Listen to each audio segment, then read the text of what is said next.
What's going on, Bruin Nation? It's the Madman here on the latest episode of Bruin Bites, and great to see all of you as always. Excited to sort of get into it. Lots going on this week. We got some more portal fun, conversation potentially about a new quarterback, and then we break it all down in the hardwood as the Bruins had a classic against North Carolina. So excited to sort of jump right into things. We begin with a farewell, an ode that we had expected, but nonetheless want to give this individual all his respect, all his flowers, all his due for an absolutely phenomenal season. As expected, Carson Schwessinger, our Butkus Award finalist, has officially declared for the NFL draft. Schwessinger had an incredible season, going from walk-on to defensive captain. And this 2024 season was an absolutely historic one of the great linebacker seasons in UCLA football history, and certainly the greatest one since Eric Kendricks in 2014.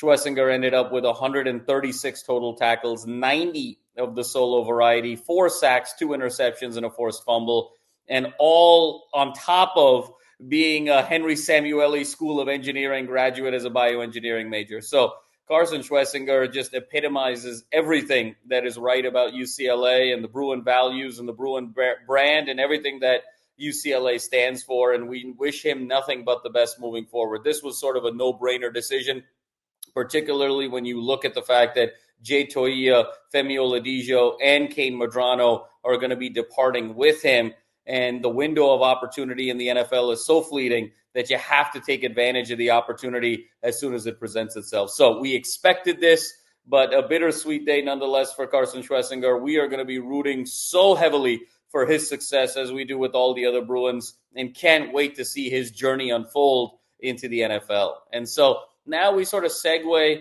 over the last couple of days, not quite the flurry that we saw from perhaps the previous 5 or 6 days where we saw 10 commitments, but 2 new commitments joined this class that brings it now to 13 transfer portal individuals in this class of 2025. The first is Cole Martin, a familiar friend, former 4-star defensive back out of Chandler, Arizona, the son of the newly minted secondary coach at UCLA, Demetrius Martin. And Cole Martin comes from a couple of stops. He spent 2023 at Oregon, where he had 21 tackles and an interception, and then spent 2024 this past season with Arizona State, where he was sparingly used. But we really like what we're seeing out of Cole Martin, 5'10", 185, kind of that classic bump and run corner again. We've seen a number of those players fit that archetype. He now becomes the 6th defensive back of this transfer portal class, and he returns home. Born and raised in Pasadena, California, Demetrius Martin, the new secondary coach, played for head coach Jim Mora at UCLA. So Cole spent a lot of time with this program, with this team at the Rose Bowl, and we're absolutely thrilled to have him, bringing an additional depth piece in that secondary that we needed. That's been a total overhaul. And then, of course, the second get, another very significant one, Ashton Sanders, former 3-star, 6'1", 295 pounds, spent the last 2 years at Oklahoma.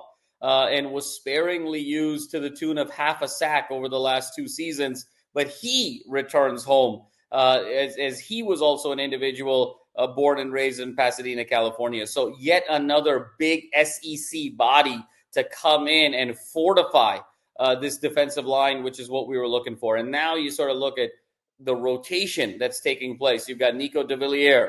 You got Acuna from Utah. You've got Ashton Sanders. You've got Gary Smith III. You've got Keanu Williams coming back. You got Jacob Busic as a rotational piece, and now others as these young guys stepping up. So UCLA is doing a tremendous job yet again in the portal, both offensive line, defensive line, and bolstering up that secondary. So a lot more excitement as we unpack things in the weeks to come, particularly as we head into spring ball. That seems like it's oh so close from taking place. And that, I think, leaves us now from a situation of what do the Bruins do next?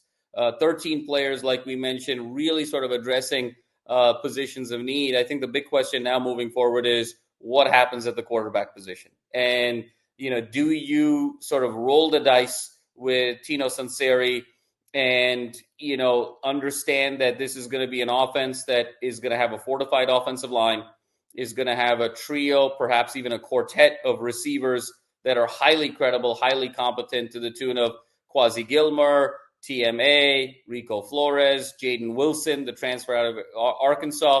We have Hudson Habermill coming in and stepping into that Maliki Matavau role. Berger, Cox at running back.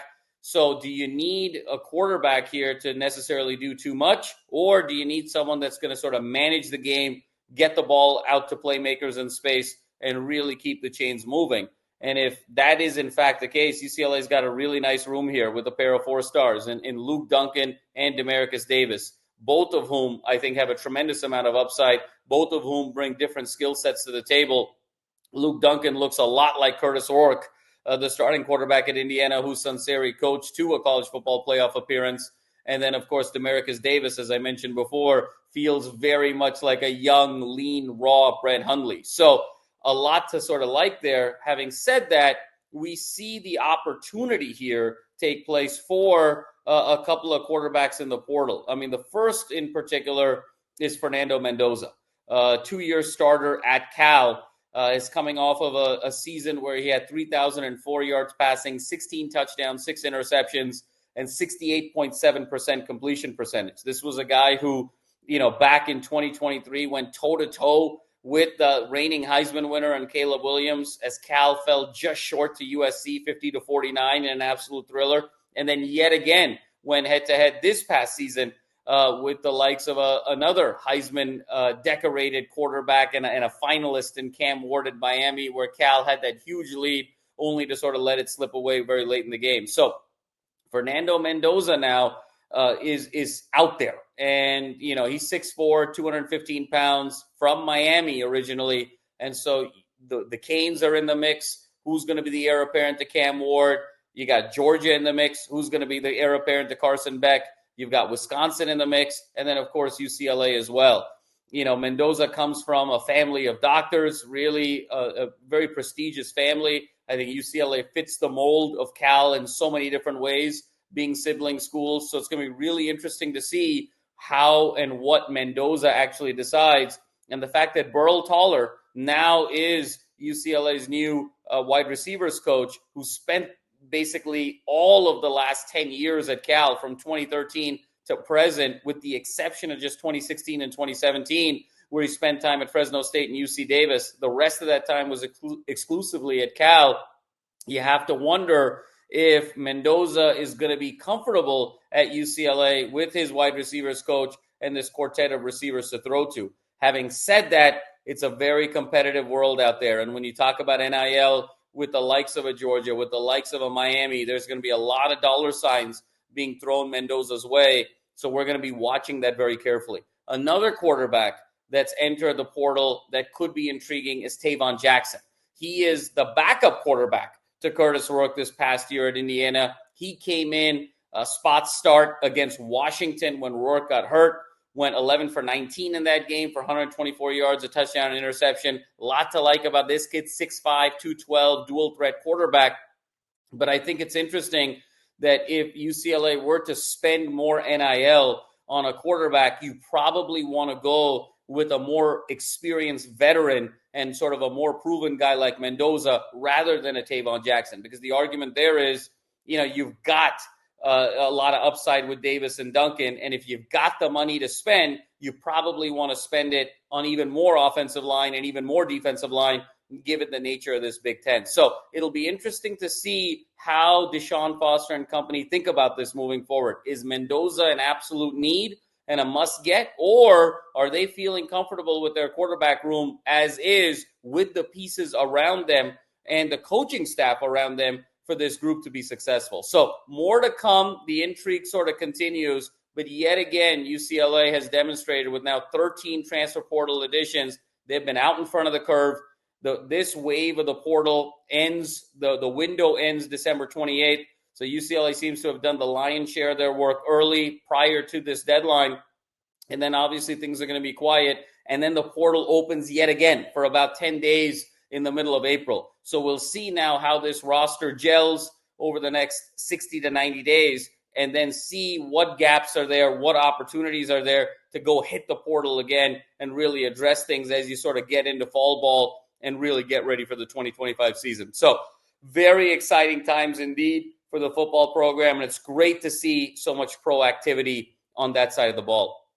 We segue now to the hardwood, and oh boy, a crushing loss over the weekend. The then 18th ranked UCLA Bruins fall in really devastating fashion at the CBS Sports Classic at the mecca of basketball at MSG, Madison Square Garden, the famed Madison Square Garden, 76-74 to fellow blue blood North Carolina Tar Heels. And obviously no shame in losing this game, given who North Carolina is. Obviously they came in 6-5, but they were probably the best 6-5 team in America, and played a lot of top competition, very, very close. Had a lot of balls sort of go against their way, a lot of bounces go against their way. So you figured the basketball gods and sort of the karmic nature of the sport was going to kind of fall their way at some point eventually. You were just hoping it wasn't at the expense of the Bruins, but you can't help but walk away from this game sort of gut-wrenched. UCLA had a 16-point lead with less than 10 minutes to go in this game and just couldn't find a way to close it out.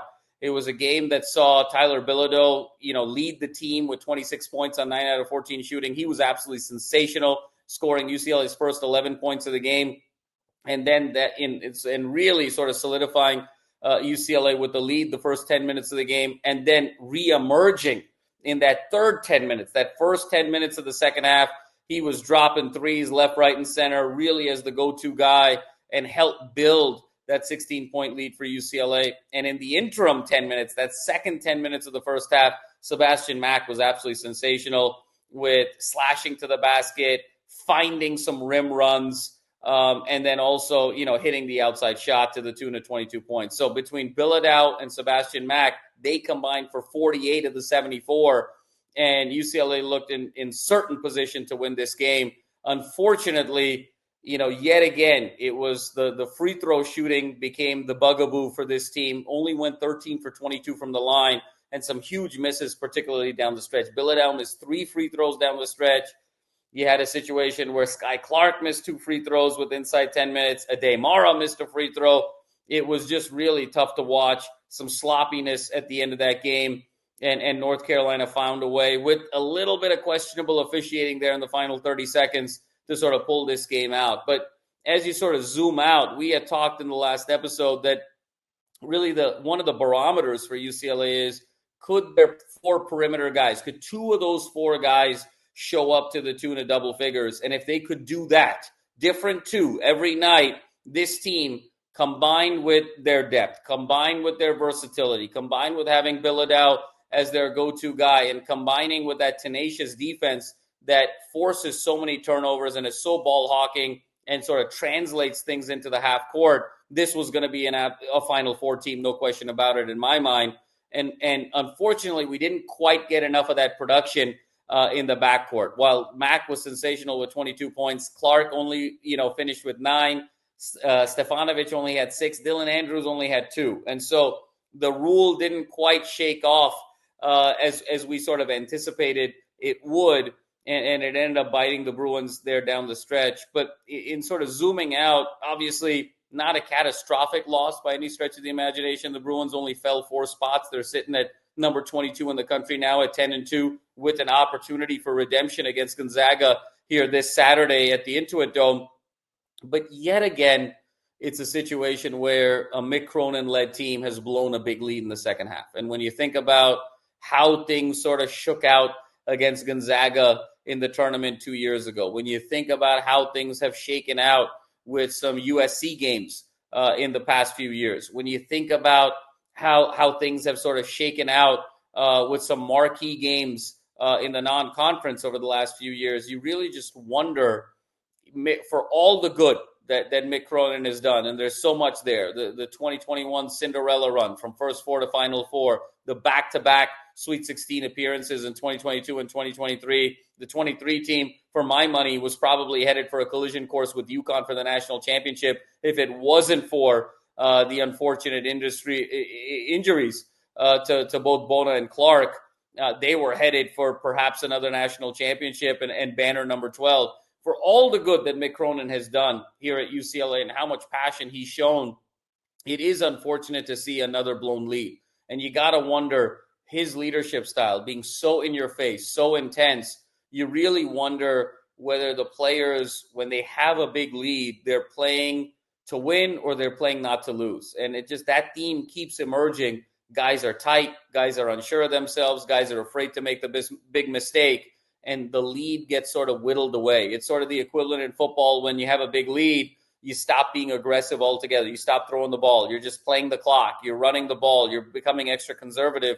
And we've seen this now time and again with Mick Cronin. And I think for him to take that final step to truly be in that elite level of competing for national championships year over year, I think Mick's going to have to do some soul searching to say, what am I doing wrong and what should I be doing differently in the crunch time of these games? Because I'm a good enough coach to be able to build these leads, but I don't feel like I'm a good enough coach to sort of hold these leads and take this all the way to the finish line, particularly against teams with equal talent. And so I think this is something that we have to monitor and watch as followers and fans and analysts of UCLA, because this is that step that Mick Cronin needs to make. And we have, obviously, we're supporting him. We're encouraged by all his previous success, but this is something he really needs to address. And if it's something that he can't solve, then a year from now, 2 years from now, 3 years from now, Martin Jarmond may need to make some tough decisions. Let's not forget, Jarmond is signed now through 2029, and Jarmond did not hire Mick Cronin. So, not to suggest that there's any sort of hot seat by any stretch of the imagination. That would be, tomfoolery. But I think over the next year, 2 years, 3 years, if Mick Cronin cannot kind of get over the hump of being able to sort of win these games and close out these games against marquee competition when UCLA's built up big leads, we're going to have to take a step back and say, for UCLA to claim their rightful place at the top of college basketball, is Mick Cronin the absolute right guy for the job? So something to sort of ponder as we close out the 2024 calendar. And Bruin Nation, the time flies when you're having a good time. We got another Bruin Bites here in the books. And before we sign off, I just want to wish all of you a wonderful, happy, safe, joyous, memorable holiday season. Thank you so much for your support. Your comments means so much to me. And we're one Bruin Nation together. And wishing all of you and your loved ones just a wonderful holiday season. And we will see you in a couple of days. And as always, fours up forever.